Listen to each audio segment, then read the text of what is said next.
Yes, so guys, so I saw many people, a crowd of people marching for NDC, marching in solidarity with the NDC.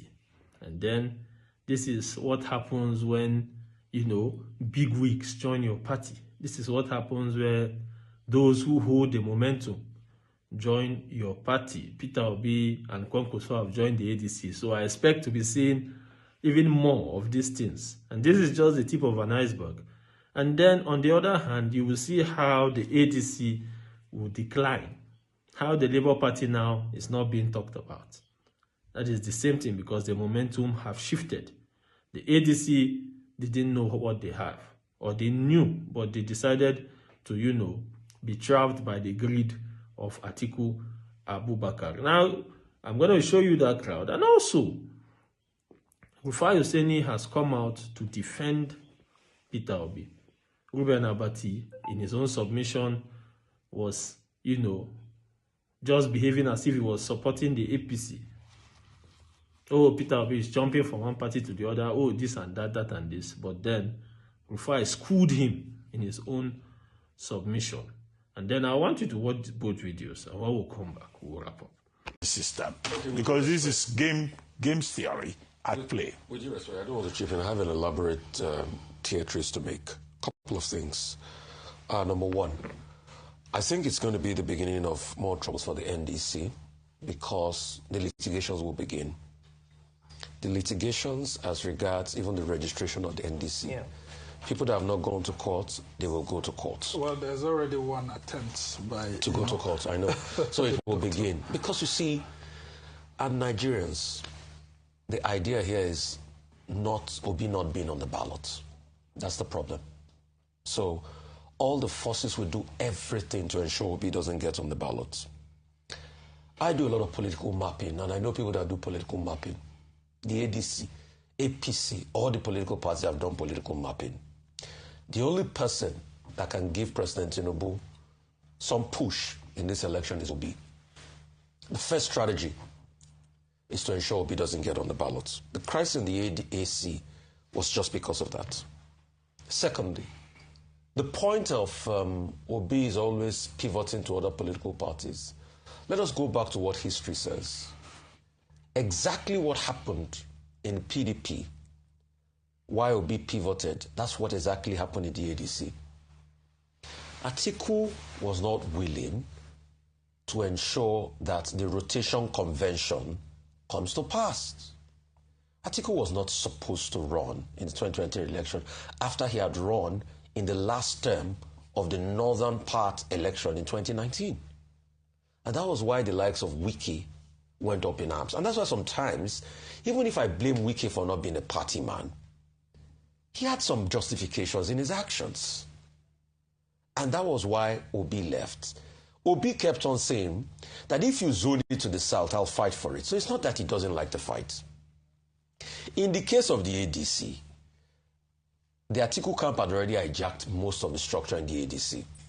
The state chairman we're talking about were already hijacked by the Atiku camp. Over the weekend, I walked the phone lines for my sources. I mean, we're political journalists. We walk our sources' phone line. Most of it was already a fait accompli. So there was no way Obi was going to be able to thrive or get a fair situation in this election process. That's why he left. Yes, I know he tried to be cute about it by saying my elder brother Atiku is because of the court case. Peter, Gregory, Obi, you and I know that it is not because of the court case that you left. It is because you were already boxed into a corner. You can write a statement to deny what I said. It's your prerogative. And you know you were already boxed into a corner. And because agreements were not listened to. Part of what I heard was discussed in the Ibadan consensus by one of my sources, I might be wrong, was that there was a conversation about the ADC candidate coming from the south. But people reneged against it. The Atiku team reneged against it. These are the things I'm walking the phone lines and my sources are saying. So I know the Atiku camp will come out and debunk all the things I've said. It's for you to deny. It's for you to debunk. I mean, mine is for me to speak my truths and you to rebut. So once that did not fall through and the consolidation had started, Obi had to leave because Obi wanted to be on the ballot. Yes, you might make an argument and say, why is he moving all around and everything? Hey, man has an ambition. For those that argue, why is Obi moving around? Why is Atiku still running as at 20 from 1993 up till now?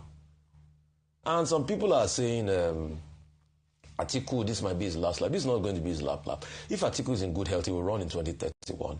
Mark that down. He has his ambition. Yes.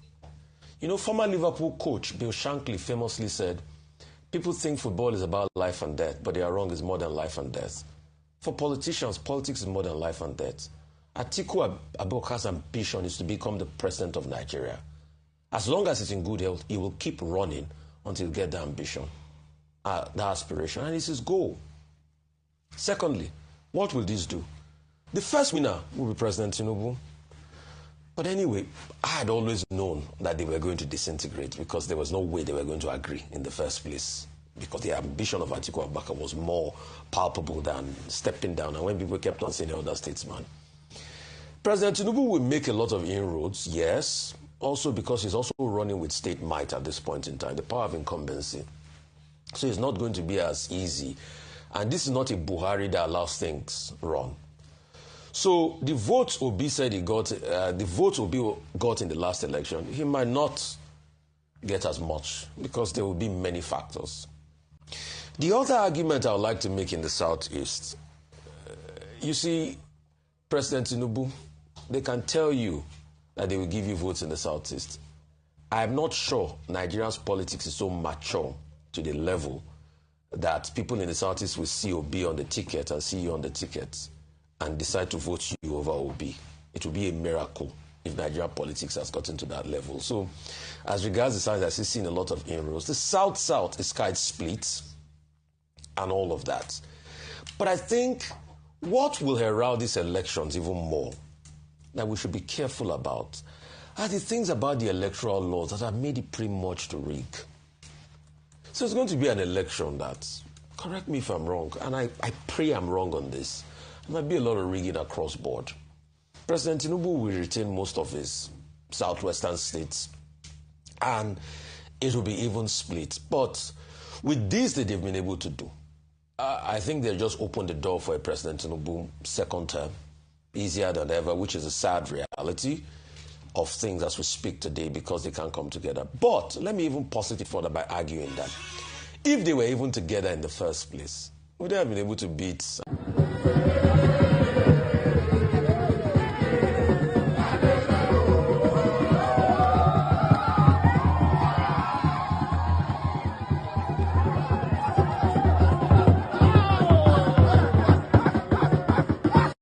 Yes, guys, so I guess you saw it from the crowd of people, you know, marching on the streets joyously to RUFAI Hussaini doing a very good job, stating the facts. You just come to attack a man. Do you understand the things that are happening? I love how, you know, RUFAI laid it bare before him. You know what is happening, but still yet, you just have to attack Peter Obi because you are working for the APC now. It's very obvious. Ruben ABATI has always been a bigot, so I'm not surprised. But I love how RUFAI schooled him with facts. This is a man that they are doing everything possible for him not to be on the ballot. The person who have hijacked the ADC like he did the PDP, is he supposed to be contested? Is he supposed to be contested by this time? So the man had to leave. And he have every right to leave. In one of his recent interviews, he said if he has to change 20 parties, as long as the right thing will be done, he will do it. So you don't need to have a problem that he left the party. And then I guess you can see the momentum have shifted if you tell yourself the truth. Nice job, RUFAI Hussaini, and nice match, because we'll see even more in the coming days. Please subscribe to this channel, turn on the notification button so that every time I drop a video, you'll be the first to get notified. Till I see you in the next one, stay blessed.